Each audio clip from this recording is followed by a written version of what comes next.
With our Torah portion. This week we are in the portion called Balak, and this is in Numbers, chapter 22, verse 2 through chapter 25, verse 9. I'm sure everybody's familiar with this story. This is when the king of Moab, Balak, called to a prophet named Balaam to come and curse the people of Israel. And the portion starts off, unsurprisingly, with the names of these two men, as well as the names of their fathers. And so, of course, I had to look up the names to see what they meant. The way it starts is Balak, son of Zippor. He saw all that Israel had done to the Amorites. And so the Hebrew word Balak, actually means devastator, and it has connotations of empty and void. When I read this really made me think back to the state of earth, really, at the beginning. It says the earth was without form and void, and then God breathed over the face of the deep. I've heard some teachers talk about how it was like this idea of fluttering or sound vibrations, like connotations of birds when God spoke over the deep to start to bring things into existence. And so I found it very interesting that Zippor, who is the father of Balak, his name means sparrow. And in the Strong's Concordance, it says a small bird, so called because of its twittering. And so I'm wondering if just in the names of these two men, we already see the glory of Yahweh and the fact that he is creator and he is above all. So it's kind of already just in their own names saying that there's no way that this guy's plan against Israel is going to succeed, because it's not what Yahweh wills, and it's what Yahweh wills, which is what happens with the universe. So I found that very interesting.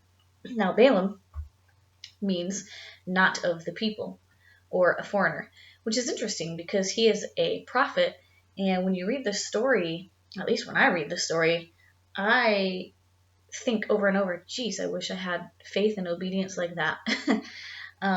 Because not only does he hear from Yahweh kind of on demand, he says, I'm going to do this sacrifice and I'm going to go talk to Yahweh and see what he's got to say. But he's very adamant every time the messengers come from Balak, or even Balak himself.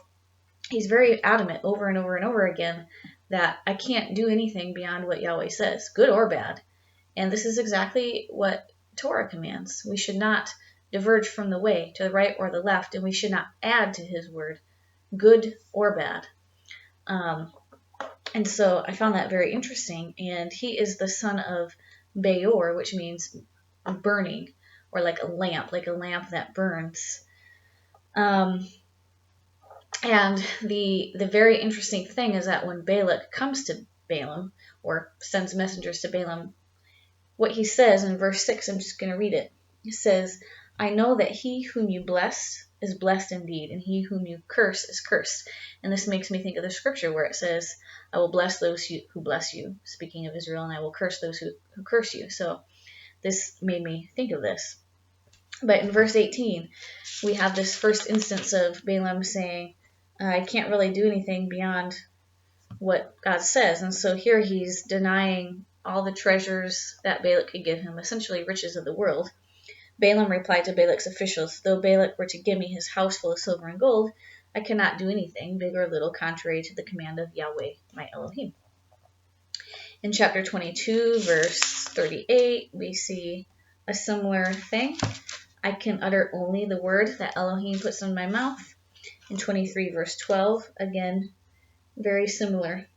I can only repeat faithfully what Yahweh puts in my mouth, and this goes over and over and over again.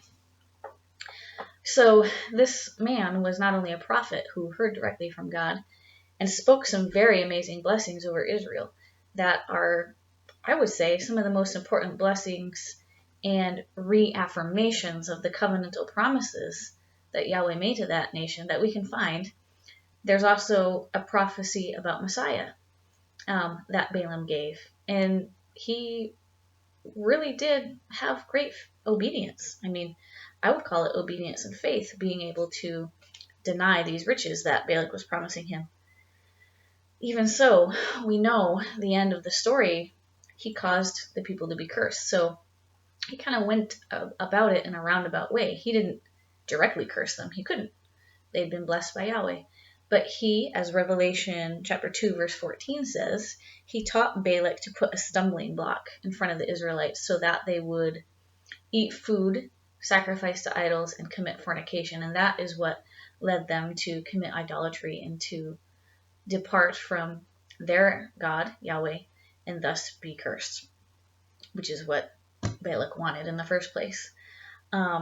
And so I think this is a really important spiritual lesson to us, because we have to be careful that even though we have great faith and obedience, we need to make sure that we are not sabotaging his people. There's a rift right now between the Christian church and the Jewish people. The church thinks that they've replaced the Jews. The Jews see no place for Christians in God's family or kingdom, and we are really one and the same. And there's prophecy that we'll be joined together again. But we have to take care, especially if we've come from the Christian world, that we are not cursing his people, Israel. We're not separate from them. We're not better than them. We are them. And in fact, we're grafted in. And it's the natural born that the covenant promise was given to. And it's through Yeshua and God's mercy and grace that we are also able to enter into that promise. So we just need to be careful and take our spiritual lesson from this. Now, I want to read chapter 22, verse 34. Let's find it. This is after the donkey he's riding on has stopped 3 times because the angel of Yahweh was in the way. And in verse 34, this is after he sees the angel, and the angel has asked him, "Why in the world did you beat your donkey?" And he says, "I erred because I did not know that you were standing in my way. If you still disapprove, I will turn back." Again, another really important spiritual lesson from this. How many times have we erred because we did not know he was standing in the way? And why wouldn't we know he was standing in the way? Well, if we're not connected to his word, if we're not open to receiving what he's telling us through his spirit, if we're not connected to him in prayer every day, if we aren't recognizing that maybe when we're being squeezed, it's because he's trying to tell us something. If you read, I've never noticed this before. I noticed it this year when I read the Torah portion. First, the angel blocks the road, so the donkey is able to go off into the field, wide space. Then the angel waits till they're in a vineyard, and he blocks the donkey when the donkey is in between 2 rows, so it's slightly narrower, although he's got some room to move. Finally, he blocks the donkey when the donkey's got nowhere else to go, so he just lays down. It's like trying to get our attention. So we need to try to make sure that we are sensitive to his calling and his voice, and not let our donkeys lay down before we notice that he's trying to teach us something. Now, the other thing I found that I thought about this year that I had never thought about before is when he finally arrives to Balak, he of course reiterates, "I can't see anything that's different than what Yahweh says." And I'm going to read the blessings just because I think they're so beautiful and also very important, because they reiterate covenantal promises that Yahweh has made to Abraham, to Jacob, to the nation. But what's happening is Balak is bringing Balaam up to high places, and he's showing him from a high vantage point the nation of Israel. And this made me think of Yeshua being brought up to a mountain by Hasatan when he was being tempted. And essentially what Hasatan is showing him is all the kingdoms of the world and their riches and glory. In Yeshua, the interpretation that I grew up thinking about this was that Yeshua essentially chose Yahweh over money. But I think it's much more than that. And I think we need to read the blessings and what the blessings say about Israel before we fully understand. So I'm going to read the first blessing because there's something very important in here. It's chapter 23, verse 7. And this is Balaam now. He's speaking the first word that Yahweh gave him. From Aram has Balak brought me, Moab's king from the hills of the east. Come, curse me, Jacob. Come, tell Israel's doom. How can I damn whom God has not damned? How doom when Yahweh has not doomed? As I see them from the mountaintops, gaze on them from the heights. There is a people that dwells apart, not reckoned among the nations. Who can count the dust of Jacob, number the dust cloud of Israel? May I die the death of the upright. May my fate be like theirs. So, what's happening when Yeshua goes on the mountain? Instead of seeing Israel, which is who Balaam and Balak saw, he sees the nations of the world. But he chooses Israel. Why? They are a people that dwell apart. They are not reckoned among the nations. They're his nation. Yeshua didn't come for all the kingdoms of the world. He came for one kingdom, his kingdom, which is Israel. And as Numbers 23 verse 9 says, they are the set apart, and they are not reckoned among the nations. So what really was important about Yeshua resisting the temptation there was not that he resisted money and riches and glory. I'm sure that was part of it. But the important part was that he chose not to accept rulership over the kingdoms of the world, but stayed with his rulership of Israel, his kingdom. Thank goodness he did. Thank goodness for us, right? Otherwise, we'd be in a pretty bad place. Now, just a couple other commentaries. So I want to read the second prophecy, because this is just where we find some reiterations of promises. This is in chapter 23, verse 18. Up, Balak, attend. Give ear unto me, son of Zippor. God is not man to be capricious, or mortal to change his mind. Would he speak and not act, promise and not fulfill? My message was to bless. When he blesses, I cannot reverse it. No harm is in sight for Jacob, no woe in view for Israel. Yahweh their Elohim is with him, as he promised he would be. And their kings acclaim in their midst. Elohim, who freed them from Egypt, so reiterating, he is the Redeemer, is for them like the horns of the wild ox. Lo, there is no augury in Jacob, no divining in Israel. Jacob is told at once, yea, Israel, what God has planned. Lo, a people that rises like a lion, leaps up like the king of beasts, rests not till it's feasted on prey, and drunk the blood of the slain. And the next blessing, he blesses him again. How fair are your tents, O Jacob, your dwellings, O Israel. Very famous verse, we've heard it, like palm groves that stretch out, gardens beside the river. Their kingdom shall be exalted. Elohim, who freed them from Egypt, is for them like horns of the wild ox. It's a repetition of what he's already said in the previous one. They shall devour enemy nations, crush their bones, and smash their arrows. Again, echoing the previous prophecy or blessing. They crouch, they lie down like a lion, like the king of beasts, who dare rouse them. Blessed are they who bless you, accursed those they who curse you. So he's kind of turning around what Balak said to him, and which I already pointed out, which is, I know that he who you bless is blessed, and he whom you curse is cursed, but that's not it.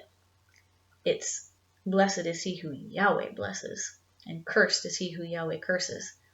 And who does Yahweh bless and curse? Well, he blesses those who bless Israel, and he curses those who curse Israel. Israel's the key. What's very interesting about this prophecy is that it is happening in chapter 24. And at the opening of the chapter, we see a change. It says, Balaam, seeing that it pleased Yahweh to bless Israel, did not, as on previous occasions, go in search of omens, but turned his face toward the wilderness. And he is looking up and seeing Israel encamped tribe by tribe. I'm wondering if this is the first time that he really actually looked and saw the people, even though Balak had pointed it out to him from the high place. It says he looked toward the wilderness and turned his face, he turned his face toward the wilderness and looked up. So he's like lifting up his head. This is what we need to be doing, especially now. I don't think anybody can argue that we are living in an unprecedented time. Whether or not that means he's coming in the next few years or whether it's still some time away, I'm not going to debate. But we need to be ready and we need to be careful. We need to look toward the wilderness and look to his kingdom, Israel, and consider them and consider the promises that he made to them and make sure that we're aligned with those. Chapter 24, verse 15 through 19. This is the final blessing that he gives, and it's a prophecy of Yeshua. And this is one that was not sought by Balak. This is when he does the different thing. When instead of searching for an omen and saying to Balak, well, let me go look and see what Yahweh has to say, this time he just looks towards the wilderness, looks upon the people, the Spirit comes upon him, and he just starts prophesying. Chapter 24, verse 15. Word of Balaam, son of Beor, word of the man whose eye is true, word of him who hears God's speech, who obtains knowledge from the Most High, and beholds visions from the Almighty, prostrate, but with eyes unveiled. What I see for them is not yet. What I behold will not be soon. A star rises from Jacob. A scepter comes forth from Israel. It smashes the brow of Moab, the foundation of all children of Seth. Edom becomes a possession. Yea, Seir, a possession of its enemies. But Israel is triumphant. A victor issues from Jacob to wipe out what is left of Ur. And then he prophesies the destruction of Amalek, Cain, Kittim. And then he goes back to where he came from. And then we see now essentially the downfall of Israel. The very next narrative that we enter is when the Israelite people are profaning themselves by whoring with the Moabite woman. And it's not just the fact that they're having sex with the Moabite woman. Verse 2 is the key. Who invited the people to the sacrifices for their God. So they're committing idolatry. And this is exactly what brought their downfall. Now in this Torah portion, we don't see where Balaam taught Balak that this was how to do it, but it is revealed in the book of Revelation, so I believe it's true. It's also very sad and very disappointing that a prophet of such great faith and obedience that Balaam showed in this portion, who was given such impressive and beautiful blessings for Israel, could essentially be responsible for their downfall. I don't know if I want to use the word responsible, but I mean, in the end, they're responsible because they made the choice. But he taught Balak how to do it so that it wouldn't be Yahweh that was cursing them, but it would be themselves who were bringing the curse upon themselves through their disobedience to Yahweh. And that's really sad. So the lesson from that is never be sure that you're awesome. Be careful, because as Proverbs says, pride goes before a fall. We need to make sure we're always aligned with his will, and we need to be careful that we're never cursing his people or never doing anything that would cause his people to act in a way that would bring a curse upon them. And this is important because we are his people, so why would we want to curse ourselves or cause ourselves to be cursed and lose the blessing? So that's what I have for this week's Torah portion. Lots of interesting new things that I read or thought that I hadn't thought or seen before. So I hope you enjoyed it, and as usual, feel free to make comments or to send me an email. Love to midrash, hear your thoughts, and hear your revelations as well. Shabbat Shalom.